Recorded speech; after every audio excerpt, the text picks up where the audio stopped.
이제 만물의 마지막 때가 차고 하나님의 왕국이 가까이 왔으니 주 예수님께로 돌이키고 주 예수 그리스도만을 하나님으로 믿으십시오.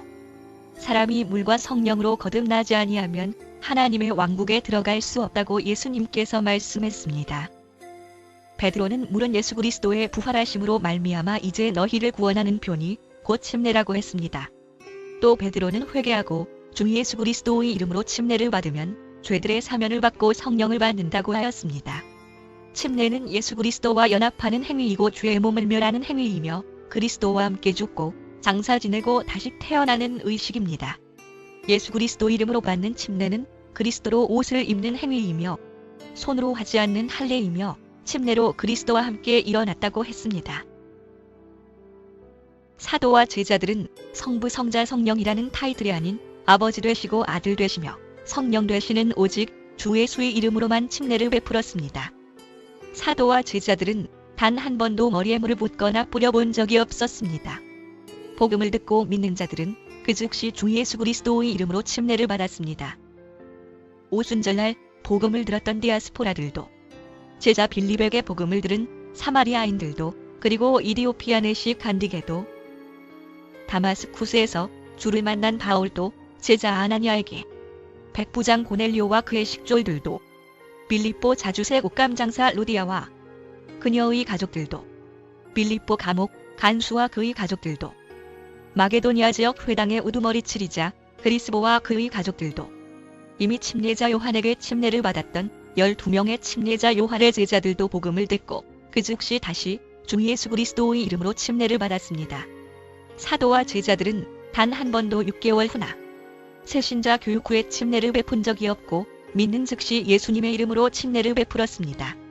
이제 우리는 잘못된 교리와 전통을 버리고 사도들의 가르침대로 예수님만을 하나님으로 믿고 예수님의 이름으로 죄를 씻는 침례를 받아 성경적인 방법으로 거듭나야 합니다. 또한 거듭난 사람들은 주님이 오시는 그날까지 날마다 성결한 삶을 살아야 합니다. 예수님께서는 제자들에게 온 천하에 복음을 선포하고 믿는 자들에게 침례를 베풀라고 명령하셨습니다. 거듭난 예수님의 제자라면 누구나 복음을 믿는 자들에게 그 즉시 예수님의 이름으로 침례를 베풀어 죄들을 씻어주어야 합니다. 예수님께서 믿고 침례를 받는 자는 구원을 받고 믿지 않는 자는 정죄를 받는다라고 하셨습니다. 제발 교리와 전통보다 성경대로 믿고 순종하십시오. 지금은 우리의 구원이 처음 믿을 때보다 더 가까워졌습니다.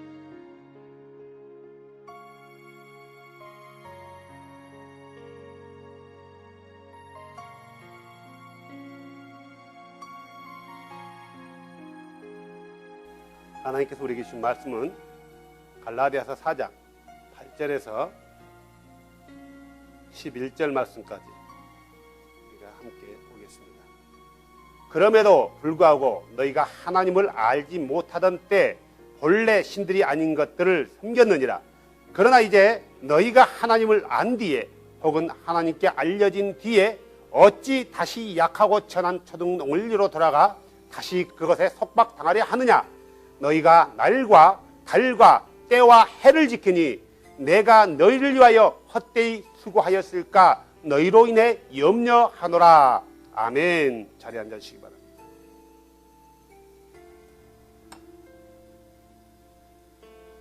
우리가 성경을 보면서 이해해야 될 게 있어요. 특히 4장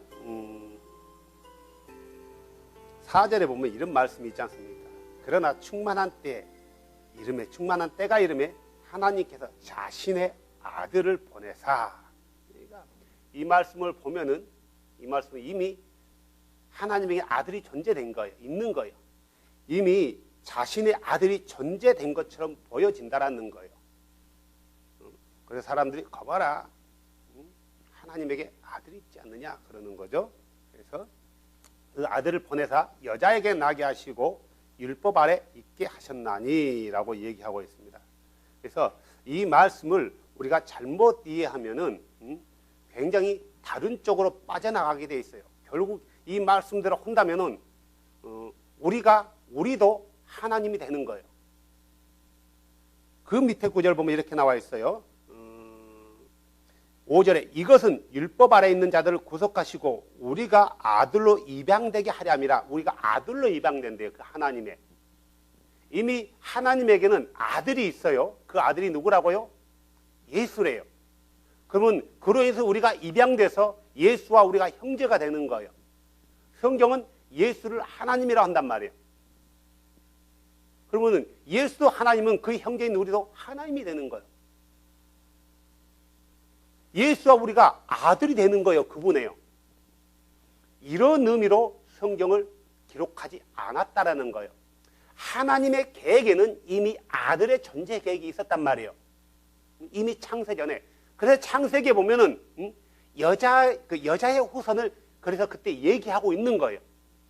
이미 그분에게는 영혼 가운데, 시간이 존재하지 않은 영혼 가운데 보여지는 세상을 창조하기 이전에 이미 아들의 계획을 가지고 있는 거고, 이미 그 상황이 영원한 시간 가운데는 이미 아들이 존재된 거예요. 그래서 그 존재된 그분이 역사 안으로 들어왔단 말이에요. 어떤 아들이 존재됐다는 것은 아버지와 부자 관계로 존재됐다는 게 아니라 영혼 가운데서 이 보여지는 세계는 보이지 않은 영원한 세계 가운데 속해 있단 말이에요. 하나님은 시간에 제한받는 분이 아니라 시간에 제한받지 않는 분이에요. 이미 하나님의 계획에는 아들이 존재된 거예요. 계획에는요. 어떤 아들 하나님으로서 또 다른 객체로서 존재한 게 아니라 하나님의 계획으로서 존재되고, 그 계획된 것이 때가 되면 인간 세상에서 역사 안에서 시간 안에서 이루어진 거란 말이에요. 왜요? 그가 율법 아래 온 것은 율법 아래 갇혀 있는 자를 구속하기 위해서. 다시 말해서 하나님이 인간이 되셔서 여인의 후손으로 율법 아래로 오셨다라고 성경은 얘기한단 말이에요. 그분이 이 땅에 오신 거예요. 뭐 하기 위해서요? 우리를 율법 아래에 있는 자들은 다 저주받은 자예요. 그런 자들을 구속해서 자신의 아들로 입양시키기 위해서 오셨다라는 거예요. 그래서 그분으로 인하여 하나님께 입양된 자들은 그 하나님을 뭐라고 부른다고요? 아버지라고 부른다라고 성경은 얘기한단 말이에요. 그래요. 우리가 하나님을 아버지로 부르기 이전에, 어쨌나 이거요. 어쨌나 그때는 우리가 종이었어요. 7절 말씀이 그래요. 우리는 더 이상 종이 아니요. 더 이상 종이 아니라면은 하나님을, 우리 창조주를 아버지라고 부르기 이전에는 뭐였다고요? 종이었대요. 누구의 종? 누구의 종이었다고요? 죄의 종. 에베소서 2장에 보면 이런 말 나와 있어요. 또 그분께서 범법과 죄들 가운데 죽었던 너희를 살리셨도다. 3절. 지금은 지나간 때에는 우리가 다 그들 가운데서 우리 육신의 욕심 안에서 생활하며 육신과 생각의 욕망을 이루어 다른 사람들과 같이 본래의 진노의 자녀였고, 심지어 5절, 심지어 우리가 죄들 가운데서 죽었을 때 그리스도와 함께 살리셨고 너희가 은혜로 구원받았느니라. 그러니까 우리가 본질상 진노의 자녀였고 죄의 종이었단 말이에요. 그런 우리를 구속하사 입양시켰대요. 입양시켰어요. 그래서 입양된 자들은 그를 누구라 부른다고요? 아버지, 아버지라고 부른대요. 그래서 하나님을 창조주를 아버지라고 부르는 자는 더 이상 종이 아니고 누구다고요? 자녀다. 다시 말해서 자녀라면은 그리스도와 함께 하나님의 나라를 상속으로 유업받을 수 있는 자격이 주어졌다라는, 자격이 주어진 거예요. 아직 안 받았어요? 아직 안 받았단 말이에요. 자격이 주어졌어요. 언제 그걸 보여받아요? 주님이 오시는 그날, 유일하신 창조주가 이 땅 가운데 오시는 그날, 하나님 본래의 자신으로 이 땅에 오신 그날, 우리는 그분의 나라를 뭘로 간다고요? 상속으로 받는 거예요. 지금 자격만 부여된 거예요. 아직 아니에요. 그래서 우리가 그 상속 유업을 받은 그것을 가리켜서 구원받았다. 하나님의 왕국에 들어갔다. 그의 백성이 되었다. 라고 표현한단 말이에요. 자, 그럼에도 불구하고 8절에 이렇게 시작해요. 그럼에도 불구하고 너희가 하나님을 알지 못하던 때에, 무슨 말이야? 하나님을 알지 못하던 때에. 자, 그러면 그들이 하나님을 알지 못했다라는 것은, 누구를 알지 못했다는 건 창조주, 하늘과 땅을 지은 창조주를 알지 못했다라는 거예요. 하지만 그들은 다른 하나님을 알고 있었어요. 그러죠? 다른 하나님을 알고 있었단 말이에요. 그들이 믿는 하나님은 누구였어요? 바알이었어요. 제우스였어요. 주피터였어요. 다이애나였어요. 이런 하나님을 알고 있는 거예요. 근데 성경은 이런 하나님은 누구라고요? 본래 하나님이 아닌 신이 아니었대요. 본래는 하나님이 아니었대요. 그럼 본래 하나님이 아니었단 말은 무슨 말인가요? 사람들이 그것들을 신으로 여겼다는 거예요. 신이 아닌 것들을 신으로 여겨서 신으로 숭배한 거예요.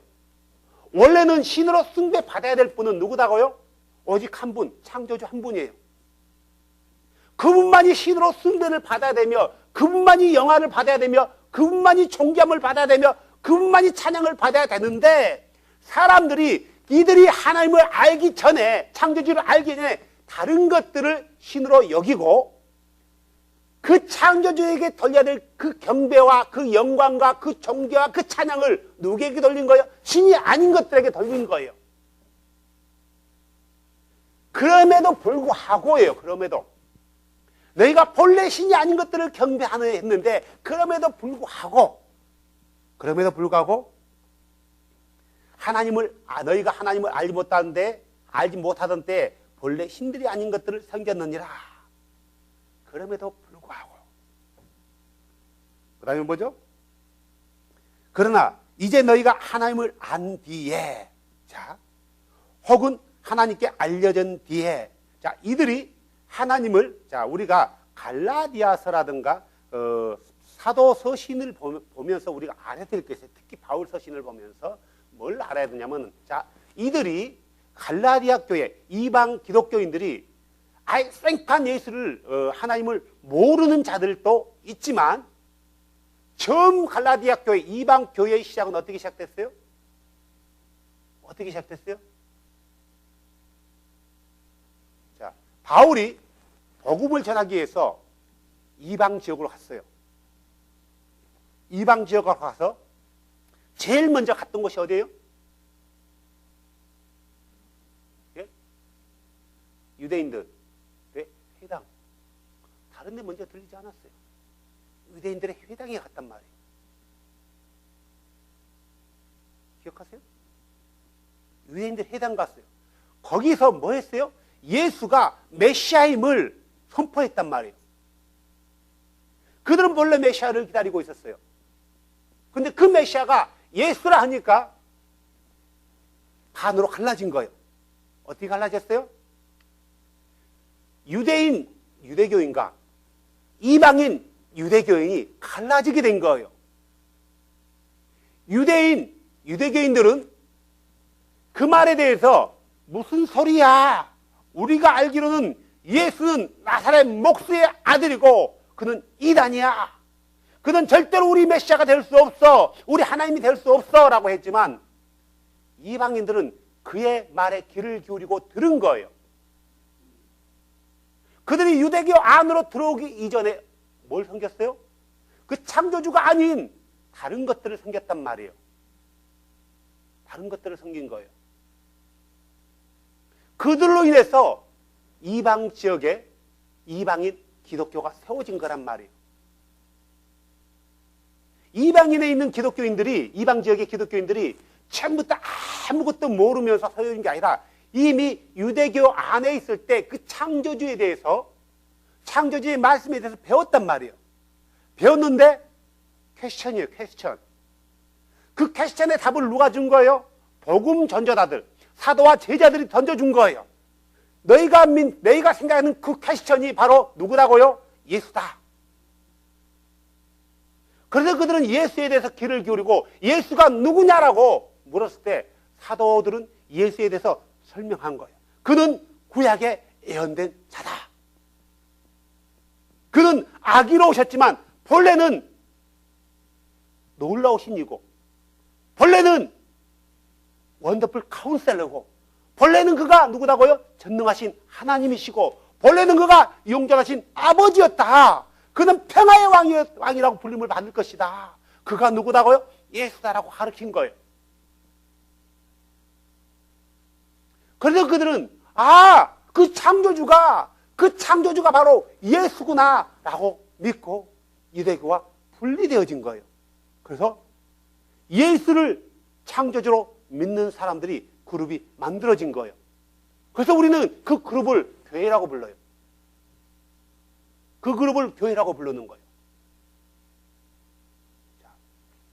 그런데 그들이 하나님을 알지 못했는데 유대인들을 통해서 하나님을 어느 정도 알아요. 그러다 사도들을 통해서 하나님을 완전히 알게 돼요. 그리고 그분께 알려져. 그래서 그들이 그 유일하신 창조주를 섬기면서 예배하는 거예요. 그분의 이름으로 죄 용서를 받았어요, 그들이요.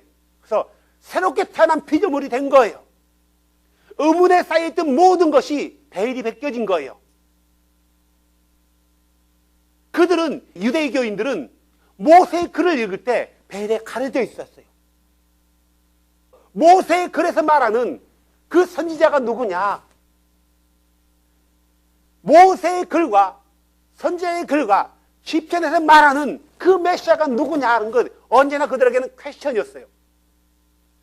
그런데 그들이 예수를 알고 난 뒤에, 예수 하나님을 알고 난 뒤에, 그분께 발견된 뒤에 그 모든 베일이 벗겨진 거예요. 그래서 그들은 거룩한 삶을 살고 그들은 예수를 위해서 온 생명을 드린단 말이에요. 그런데 그러다가 그들의 말씀의 기초가 약한 그들의 삶을 흔들어 놓는단 말이에요. 자, 이렇게 얘기해요. 너희가 하나님을 안 뒤에 혹은 하나님께 알려진 뒤에 어찌 다시 약하고 천한 초등원리로 돌아가 다시 그것에 속박당하려 하느냐. 자, 약하다, 천하다 라고 표현했어요. 자, 약하다, 천하다라고 표현한 이것은 무엇을 약하고 천하다고 했나 하면 율법을 약하고 처단하고 했단 말이에요. 그러면은 어떻게 해서 바울이 율법을 약하다고는 이해할 수 있어? 천하다고 했냐? 이건 번역상 문제예요. 천하다라고도 표현되지만 빈약하다라고 쓸 수 있어요. 어찌하여 약하고 빈약한 기본 원리로 돌아가느냐예요. 초등 원리가 여기서 초등 원리라는 말은 헬라어로 스토이게이온이라고 하더라고요. 스토이게이온. 스토이게이온이라는 것은 기본 원리, 근본 원리를 말하는 거예요. 근본 원리. 뭐냐면은 어떤 배열에 있어서 순서에 있어서 가장 기본이 되는 것. 근데 이것을 성경 번역자들은 초등 원리, 영어에는 엘리멘트라고 써 있어요. 우리 엘리멘트면 초등학교를 말한단 말이에요. 이건 초등학교를 말하는 게 아니라 배움에서 가장 기본되는 것을 말하는 거예요. 가장 기본되는, 가장 낮은 단계. 가장 낮은 단계. 자, 우리가 공부를 하면은, 우리가 학습을 하면 가장 기본 단계가 어디예요? 어디서부터 학습이 시작돼요? 집에서부터 시작되는 거예요. 가장 기본적인 교육은 집에서부터 시작되는 거예요. 뭐부터 시작돼요? 엄마, 아빠. 엄마, 아빠. 이렇게 애들을 교육시켜요. 그리고 너는 뭐 해야 돼요? 나쁜 사람이 되면 안 돼. 넌 착한 사람이 돼야 돼. 예쁘게 잘해야 돼. 아주 기본적인 교육부터 시작한단 말이에요. 교육의 배움에 있어서 가장 기본, 가장 낮은 단계는 가정이에요. 뭐냐? 여기서 말하는 것은 뭐냐면 배움에서 가장 기본적인 것. 그래서 이게 뭐냐? 율법이다라고 성경은 얘기해요. 바울은요. 그래서 때로는 바울은 율법을 뭐라고 생각했어요? 몽학선생, 훈육선생이라고 표현했단 말이에요. 일반적으로 몽학선생, 훈육선생은 뭐예요? 이교도들이란 말이에요. 이교도들. 로마 사람으로 본다면 이방인들, 포로들, 그 사람들을 몽학선생, 훈육선생으로 사용했단 말이에요. 다시 말해서 율법은 우리를 구원하는 데는 빈약하다라는 거예요. 약하다라는 거예요. 더 나가서 율법은 우리를 구원시키지 못한다라는 거예요. 근데 많은 사람들이 어떻게 바울이 율법을 천하다라고 표현할 수 있냐? 이 천한 것은 율법 토라가 아니고 다른 것이다라고 얘기해 버리는 거예요. 조금만 더 깊이 생각하면은 왜 바울이 율법을 빈약하다라고 했는지, 그 빈약하다라고 얘기한 바울의 마음에는 율법을 무시하고 율법을 내려깔고자 하는 마음이 아니라, 율법은 우리에게 뭘 주지 못한다고요? 구원을 주지 못한다는 의미에서 율법을 약하고 빈약한 아주 기본적인 원리다라고 얘기하는 거예요. 우리가 가정에서 배운 가지고 세상 살아가는 것은 힘들어요. 그래서 우리가 어떻게 하는 거예요? 좀 크면은 유치원을 보내는 거예요. 그리고 또 유치원 단계 끝나면 엘리멘트를 보내는 거예요. 그 다음에 어디를 보내는 거예요? 미드를 보내는 거예요. 하이스쿨을 보내는 거예요. 유니버스를 보내는 거예요. 왜 그래요? 배움이라는 것도 단계가 있어요. 이것을 바울은 지금 얘기하고 있는 거예요. 율법이 초등학교 원리라는 걸 말하고자 한 게 아니라, 우리가 구원받는데 율법은 하나님께로 우리를 그분께로 인도하는 단계지 우리를 구원시키는 데는 충분하지 못하다는 거예요. 이런 의미에서 바울은 율법을 말하기 약하고 천한 초등학문이라고 했단 말이에요. 근데 왜 너희가 그분을 안 뒤에, 그분께 발견된 뒤에, 다시 말해서 그분의 이름으로 거듭나 구원받은 뒤에 다시 세상의 초등원리, 약하고 빈약한 대로 돌아가서 다시 그것으로 구원받는다고 하느냐라고 말하는 거죠. 그러면은 바울이 다시 그들이 뭐 때문에 어떻게 해서 그걸 돌아갔다라고 얘기하는가? 그들이 뭘 어떻게 하길래, 갈라디아 교인들이 어떻게든지 신앙생활을 했길래 바울은 어찌하여 너희가 그분을 안 뒤에, 그분께 발견된 뒤에 약하고 초등의 원리로 다시 돌아갔느냐라는 표현을 썼을까? 뭐 때문에요? 그 이유는 다음 구절에 있어요. 너희가 날과 달과 때와 해를 지키니, 날과 달과 때와 해를 지킨대요. 자, 여기서 말하는 날과 달과 때와 해는 율법에 나와 있는 절기들을 말하는 거예요. 이 문맥만을 보고 날과 달과 때와 해를 어떤 사람들은 율법이 아닌 다른 것으로 얘기해버리는 사람이 있어요. 그 사람들이 누구냐면 메시아닉들이에요. 메시아닉들은 이 말씀을 율법으로 보지 않아요. 율법이, 지금 문맥을 보면은 바울은 뭐에 대해서 얘기하고 있는 거예요? 율법에 대해서 얘기하고 있는 거예요. 그들이 그리스도 안으로 돌아왔고 다시 율법을 지켜야 구원을 얻는다고 말하고 있거든요. 구원의 조건이 예수 그리스도의 십자가의 보혈로 인해서 그분의 피로, 그분의 이름으로 저의 용서를 받았는데, 그 구원 얻었는데 다시 율법을 지켜야지 구원받는다라고 율법으로 돌아간 그들에게 지금 말하고 있는 거지, 다른 그들이 이교도의 어떤 율을 지킨다라는 그것을 말하고 있는 게 아니라는 거예요. 지금 이들은 교회 밖에 있나요?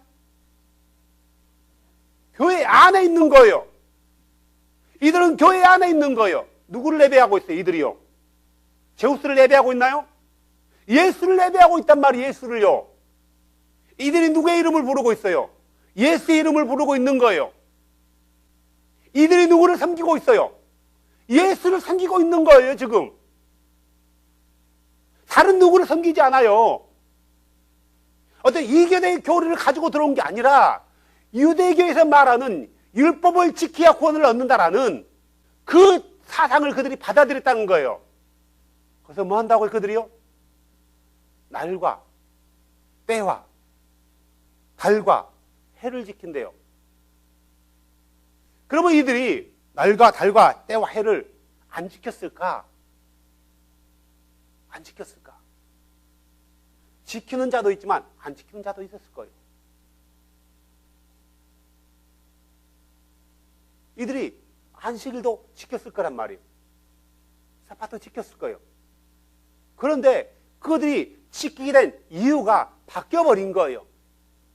아, 이것을 지켜야 구원받는구나. 아, 나팔절을 지켜야 구원받는구나. 속죄일을 지켜야 구원받는구나. 이런 절기를 지켜야 구원받는구나. 구원의 조건으로서 이 절기를 지켰다라는 거예요. 말은 뭐냐면은 유대인들이 전통적으로 지켰던 금식일, 안식일을 가리키는 거예요. 하루 24시간. 날은 24시간을 말하는 거예요. 그래서 금식일과 안식일 같은 것들. 달은 뭐냐면은 매월 첫날. 이것은 우리가 말하는 1월달 제니어리, 페브루아리를 말하는 게 아니에요. 유대계의 달력을 말하는 거예요. 니산월 1일, 아부월 1일, 티슈르월 1일, 단무주월 1일. 유대력으로 매월 1일을 말하는 거예요. 그날을 가리켜서 유대력으로 절기가 뭐냐면 월삭 그래요. 월삭. 때는 뭐냐면은 절기를 말하는 거예요.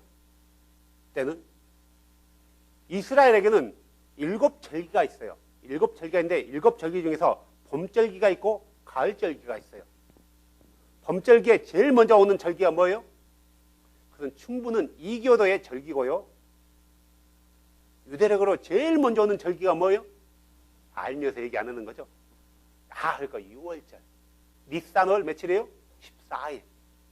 우리 달력으로 말한다면은 그날 니산월이 제니월이에요. 근데 1월에 포함되는 거예요. 근데 실제로는 니산월은 에이프릴에 있어요. 4월경에 있단 말이에요.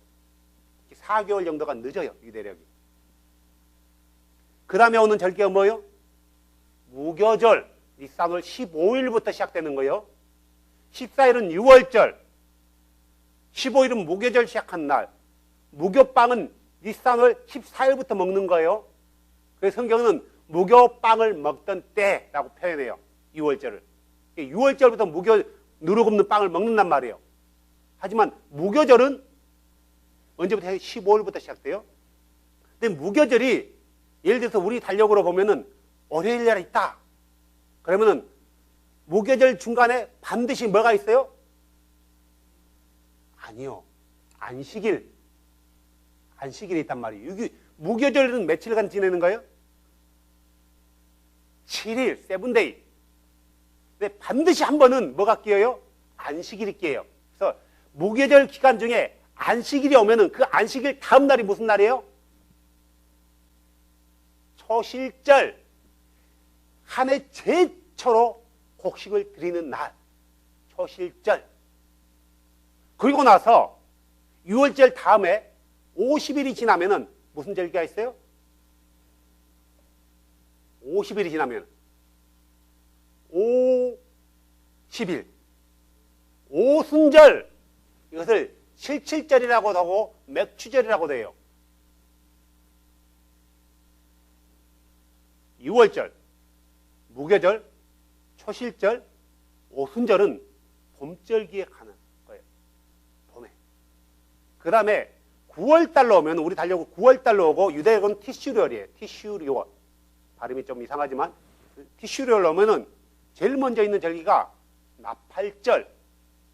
티슈리얼 1일에 있어요. 여러분이 잘 알듯이 느헤미야서 한번 펴보실래요? 느헤미야서. 7째 달 초하루.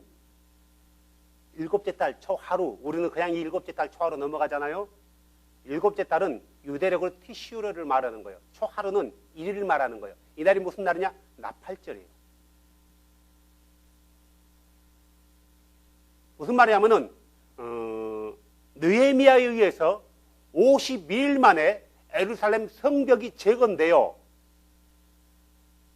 그리고 유대력에 맞춰 1일 날 성전 봉헌식을 하는데 이날이 무슨 날이었다고요? 나팔절이었어요. 그래서 그들이 하나님의 말씀을 들을 때 뭐 했어요? 울었어요. 9절 보세요. 온 백성이 율법의 말씀을 듣고 울므로 그 밑에 9절 밑에 보세요. 이날은 주 너희 하나님께서 거룩한 날이니 거룩한 날이래요. 무슨 날이라고요? 나팔절이란 말이에요. 자, 티슈리얼이 있으면 그 다음 주에 뭐가 있냐면 대속죄일이 있어요. 그리고 그 다음 주에 뭐가 있어요? 마지막 절기인 초막절, 때로는 수장절, 때로는 장막절이라고 표현해요. 그래서 7절기가 있단 말이에요. 그리고 포로 기간 중에 이스라엘 국민들 자체가 하나님께서 명하진 않았어요. 국민들 자체, 이스라엘 사람 자체가 이방 지역에서 만들어낸 절기가 있어요. 어디 있죠? 에스더서에 보면 부림절이라고 있어요. 하만이 이스라엘 백성들 다 죽이려 하잖아요. 죽이려 하다가 그가 장대 끝에, 자기가 만드는 장대 끝에 매달리잖아요. 그래서 이날을 부림절 그래요. 그리고 AD 400년대에 그리스에 의해서 이스라엘 성전이 다 빼앗겨요. 마카비가 전쟁을 일으켜요. 그리고 전쟁을 일으켜서 성전을 빼앗아내요. 그래서 이날이 하누카에서 성전 청결식 수전절 그래요.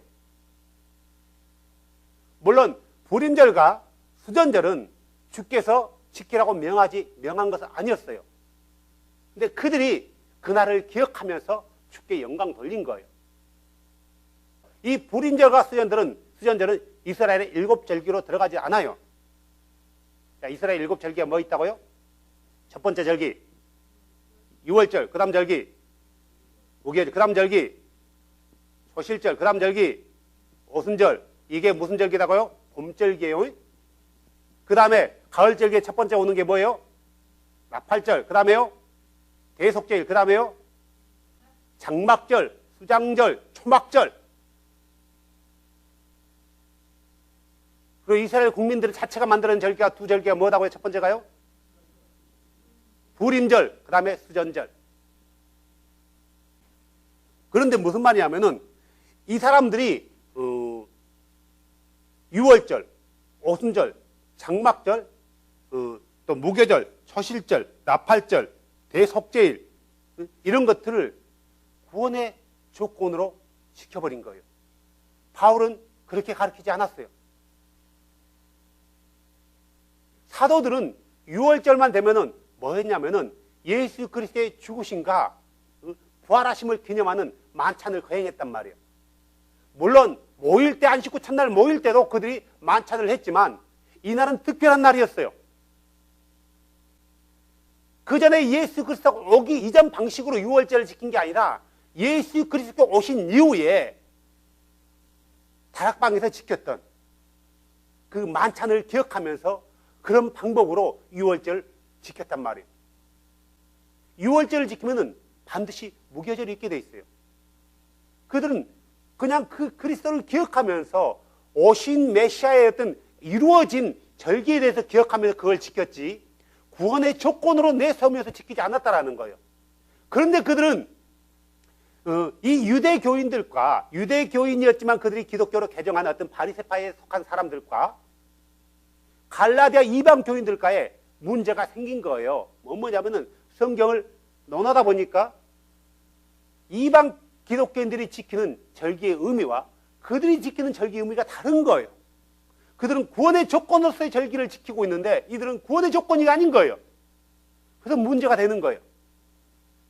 그러다 보니까 이 문제 가운데서 성경을 가지고 논하면은, 이 당시에 성경을 가지고 논하면은 유대교인이 이길까요? 이방 기독교인이 이길까요? 유대교인이 이기게 돼 있어요. 유대교인. 아무리 그들이 토라 율법을 안다 할지라도 유대교인만큼은 못해요. 그래서 그들이 유대교인, 바리새파에 속하는 유대교 기독교인에게 뭐예요? 설득당해버리는 거예요.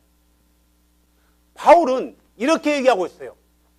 그들이 구원의 조건으로 지키는 때와 달과 해와 절기와 해, 이것을 지키는 그들로 인해서 그들이 이런 것들을 지키는 그들을 바라보면서 내가 지금까지 너희들을 위해서 수고한 모든 것이 헛될까 염려한대요. 더 나아가서 그들은 뭘 지켜야 된다고 주장했냐면은 7년에 한 번씩 오는 안식년을 지켜야 된다. 50년에 한 번씩 오는 희년도 지켜야 된다. 성경에 나와 있는 모든 절기를 지켜야지 구원받는다. 이 절기뿐만이 아니라 심지어 뭐까지요? 할례를 받지 않으면 절대로 내가 구원을 받을 수 없다. 절기만을 말한 게 아니에요. 이들은 대표적으로 이들이 걸고 넘어졌던 게 뭐예요? 할례와 절기였어요. 이것만 걸고 넘어졌겠어요? 다른 율법 전부 다 걸고 넘어진 거예요. 죄라는 것은 그러더라고요. 하나를 허용하면, 하나를 타협하면 그 다음에는 어떻게 돼요? 둘이 타협되고 그 다음에 뭐가 타협돼요? 열이 들어오고 그 다음에 백이 들어오는 거예요. 바울은 뭐라고 얘기했냐면 내가 복음을 안 뒤에 한순간도 뭐 해본다고 했다고요? 그들에게 복종해 본 적이 없대요. 갈라디아서 2장 4절부터 보세요. 이는 알지 못하는 사이에 들어온 거짓 형제들 때문이라 그들이 그리스도 예수님 안에서 우리가 누리는 우리의 자유를 엿보아 우리를 속박하려고 몰래 들어왔으나 몰래 들어왔대요. 우리가 그들에게 단 한 시간도 굴복하지 아니하였으니 이것은 복음의 진리가 항상 너희와 함께 있게 하려 함이라. 그들의 말에 어느 한 것도 동의해 본 적 없대요. 그들의 말이 맞다라고 인정해 본 것도 없대요. 왜요? 그들은 맞는 것을 얘기 안 한 게 맞는 것도 얘기했어요. 하나의 말씀을 지켜야 된다. 틀린 말이냐고요? 맞는 말이에요. 근데 그들은 어떤 의미로서의 하나의 말씀을 지켜야 된다고요? 이런 걸 지켜야지 구원의 조건을 내세웠다라는 거예요. 그렇기 때문에 그들이 말하는 것은 맞는 것 같이 보이지만 틀렸기 때문에 바울은 한순간도 타협해 본 적이 없단 말이에요. 복음은 타협되는 게 아니에요. 진리는 타협할 수 없는 거예요. 바울은 그 어떤 것도 그들과 타협해 본 적이 없어요. 그래서 바울은 이렇게 고백하잖아요. 한순간도 그들의 말에 굴복해 본 적이 없다. 사랑하는 여러분, 절기를 지키는 것 자체는 다시 한번 얘기하지만 절기를 지키는 것 자체는 잘못된 게 아니에요. 내가 성경에 음식에 대한 정결례가 있어요. 정결례법이 있단 말이에요. 그래서 내가 뭐 어떤 생선을 좋아한다 했어요? 사모님? 그러면요. 고등어 갈치를 좋아해요. 근데 고등어 갈치는 비닐이 없어서 부정화돼요. 먹으면 부정하게 되는 거예요. 부정하게 되는 거예요. 자. 그런데 자, 내가 이걸 먹으면 부정하게 돼서 안 먹는다면은 그건 잘못된 거예요. 그리스도의 공로를 무시하는 거란 말이에요. 무슨 말인지 아세요? 하지만 이것은 성경에서 금했던 음식이기 때문에 나는 그냥 안 먹을래 하는 것은 잘못된 게 아니란 말이에요. 안 먹는 의미 자체가 다른 거예요. 내가 이걸 먹는다 해서 부정해야 되는 건 아니지만 금했기 때문에 나는 안 먹는 거야. 너는 먹을 수 있으면 먹어. 이걸로 해서 네가 부정해지지 않는 거야. 그들의 마인드 자체가 이 먹고 안 먹고 행하고 안 하고는 그의 마인드 자체가 굉장히 중요한 거예요. 그래서 주는 뭐라고 해요? 우리를 볼 때 뭘 살피시는 하나님이라고요? 중심을 살피시는 하나님이래요.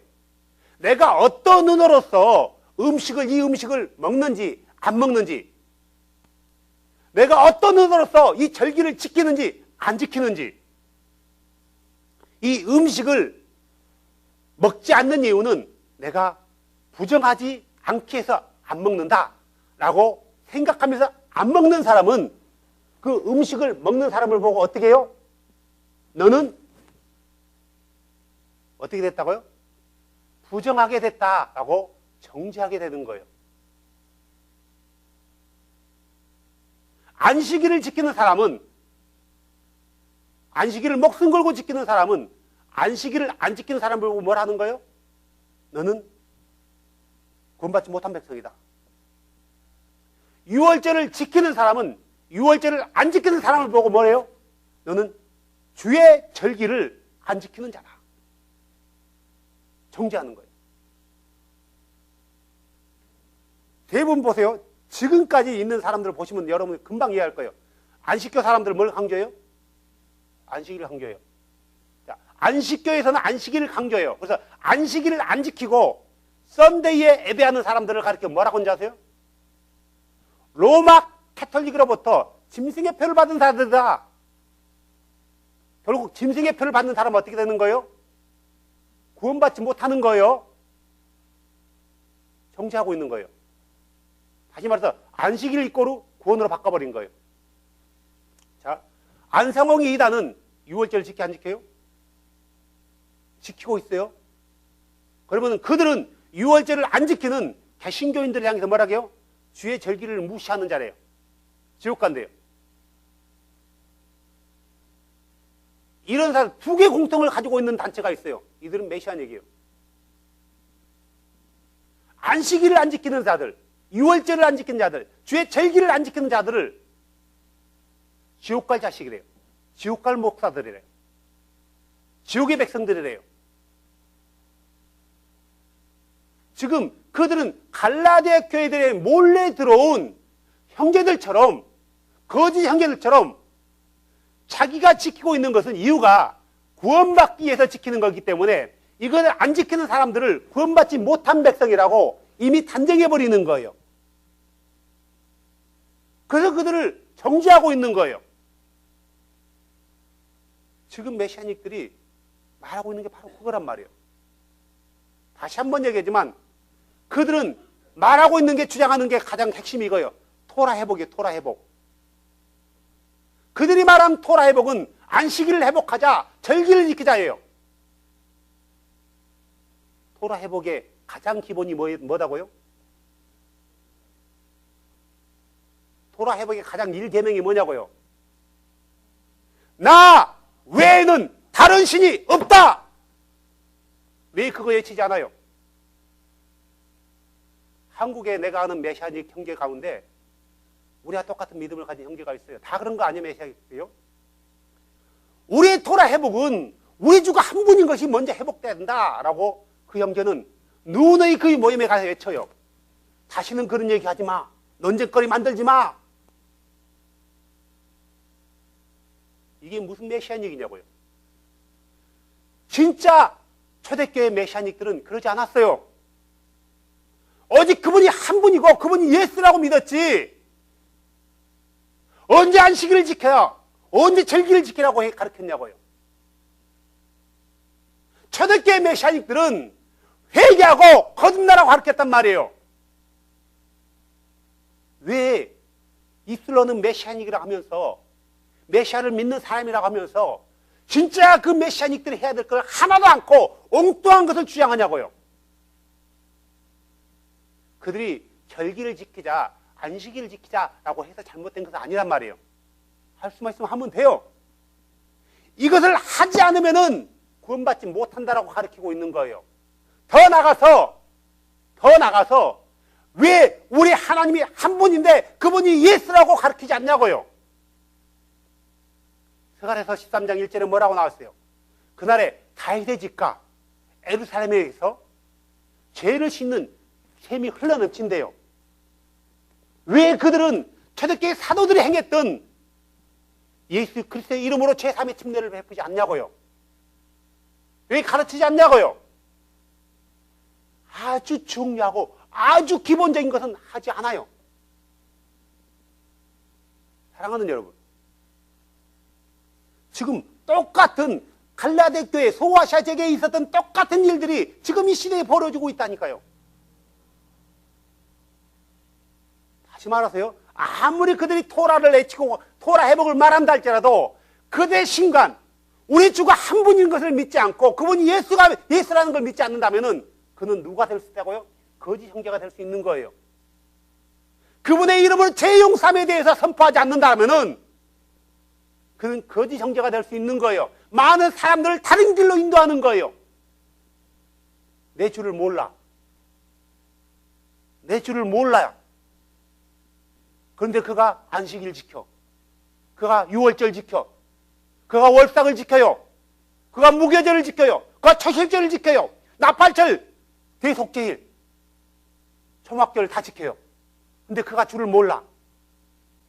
그에게 구원이 있어요? 그가 죄 용서를 받지 않았어요. 거듭나지 않았어요. 근데 절기는 다 지켜. 누구처럼요? 누구처럼? 사도행전 10장에 나오는 고넬료처럼 구원받을 수 있어요? 메시아닉들에게 중요한 사명은 그들이 오직 한 분이신 유일하신 참 하나님 예수를 선포하는 거고요. 그분의 이름으로 죄 용서를 받아라. 이게 그들의 사명이에요. 우리가 갈라디아서를 읽으면서 깨달아야 될 게, 지금까지는 우리가 갈라디아서를 읽으면서 율법은 지킬 필요 없다, 이건 이제 우리에게 이미 이루어졌기 때문에 폐해진 거다 라고 가르쳤고 배워왔어요. 근데 성경은 보면은 사도 바울은 무교절 기간에 예루살렘으로 가려고까지 했어요. 그는 이번 오순절에는 꼭 예루살렘에서 지켜야 되겠다라고 얘기했단 말이에요. 이번 명절에는 어찌하든지 내가 예루살렘에 가리라, 유월절을 지키려고요. 그런데 그들이 지키는 절기는 유대교인들이 지키는 절기와 다른 의미였어요. 왜요? 이미 그 절기를 완성시키신 메시아를 만난 사람들이었기 때문에 그들은 오실 메시아를 여전히 기다리면서 뭘 지키는 거예요? 안식일을 지키는 거예요. 오실 메시아를 여전히 기다리면서 그들은 뭘 지키는 거예요? 무교절을 지키는 거예요. 오실 메시아를 여전히 기다리면서 뭘 지키는 거예요? 소실절을 지키는 거예요. 유대인들이 메시아에 대해서 요즘 가끔씩 얘기한단 말이에요. 그들이 말하는 메시아는 재림의 메시아인가요? 초림의 메시아인가요? 초림의 메시아인가요? 잘못된 거예요. 예수는 재림하실 때 메시아로 오지 않아요. 심판자로 오는 거예요. 세상을 심판하는 심판주로 오시는 거고, 믿음의 백성들을 구원하는 구원자로 오는 거지 메시아로 오지 않는단 말이에요. 이미 메시아의 사역은 끝났잖아요.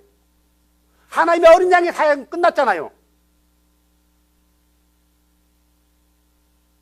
유대인들은, 유대계에 속해 있는 사람들은 메시아의 초림을 기다리고 있는 거예요. 그들이 아무리 이슬로 오실 메시아가 예수아다 라고 항대할지라도 오셨던 그분과 다른 예수아예요. 자, 성경에서 말하는 대로 하나님을 믿지 않고 성경에서 말하는 대로 죄 용서를 받지 않는 상태에서 아무리 날과 때와 절기를 지킨다 할지라도 그에게 구원이 없지만, 성경에서 말하는 대로 그가 참 하나님인 것을 믿고 그분의 이름이 거듭났다 할지라도 구원의 조건을 다른 쪽으로 바꾼다면은 뭐 하는 거예요? 그는 구원을 이룰 수 없다라고 바울은 얘기하고 있는 거예요.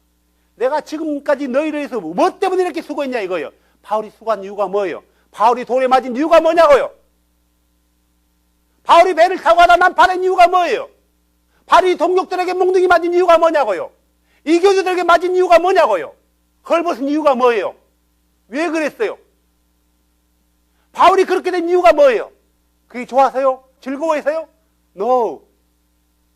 예수 그리스도를 선포함으로 해서 죄와 사망 가운데 이미 죄로 인해서 죽었던 그들을 구원시키기 위해서 그가 이런 일들을 한 거예요.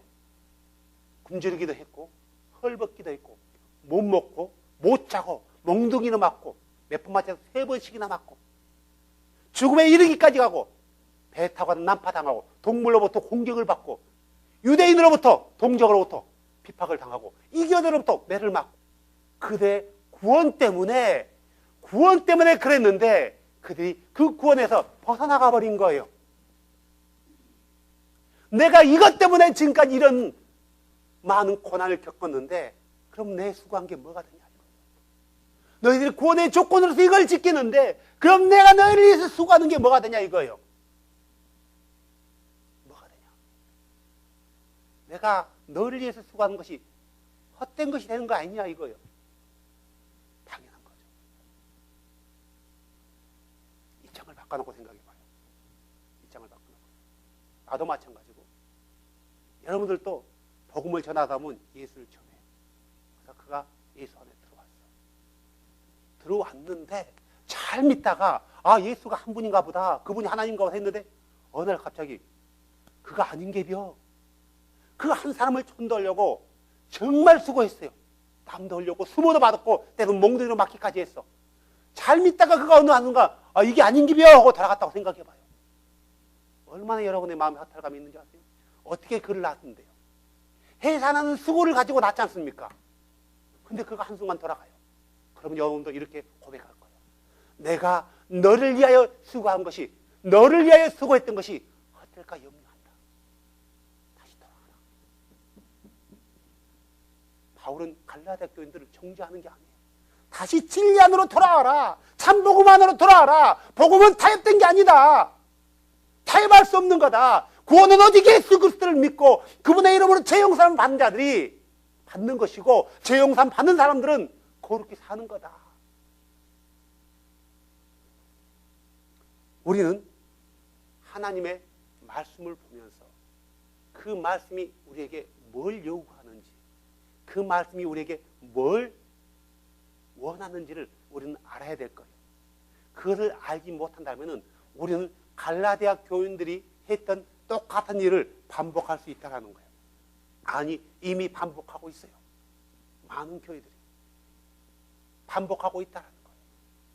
이미 그때 거짓 형제들이 있었지만 지금 또한 거짓 형제들이 많이 있다는 거예요. 그래서 참된 것은 외치지 않고, 참된 것은 외치면은 논쟁거리 되니까 외치지 말라고 입을 막아요. 발언권 자체를 주지 않아요. 왜 자꾸 그런 얘기를 해서 사람을 혼동케 하느냐 그러는 거예요. 혼동케 하기 위해서가 아니라 바로 믿기 위해서 얘기하는 거예요. 진리는 조금도 타협할 수 없는 거예요. 우리 주 예수 그리스도께서 주신 구원의 방법은 그 어떤 것도 그 안에 섞일 수 없는 거예요. 구원은 순수한 거예요. 믹서된 게 아니에요. 우리가 잘 알듯이, 우리가 소망하듯이, 우리가 그분을 기다리시, 그분이 오실 그날이 멀지 않았다라는 거예요. 점점 가까웠다라는 거예요. 점점 가까웠다는 거예요. 이미 우리 문 앞에 그분이 이르렀어요. 이미 이르렀어요. 우리가 조금 더 힘을 내고 조금 더 마음을 가다듬어야 되지 않겠어요? 이제는 자다 깰 때가 된 거 아닌가요? 내가 주의 이름만 부른다 해서 구원 받나요? 누구든지 주의 이름을 부른 자는 구원을 얻다 해서 예수님은 다 구원 받나요? 입으로만 예수 부른다 해서 구원 받는 게 아니에요. 우리가 이제는 정신 차려야 되지 않겠어요? 이제는 우리가 정신 차리고 그분 오심을 기다리면서 한 사람이라도 복음 전해야 되고, 우리가 그분 오시는 그 순간 한 번이라도 우리가 그분을 예배하는 그때에 집중해야 되지 않겠어요?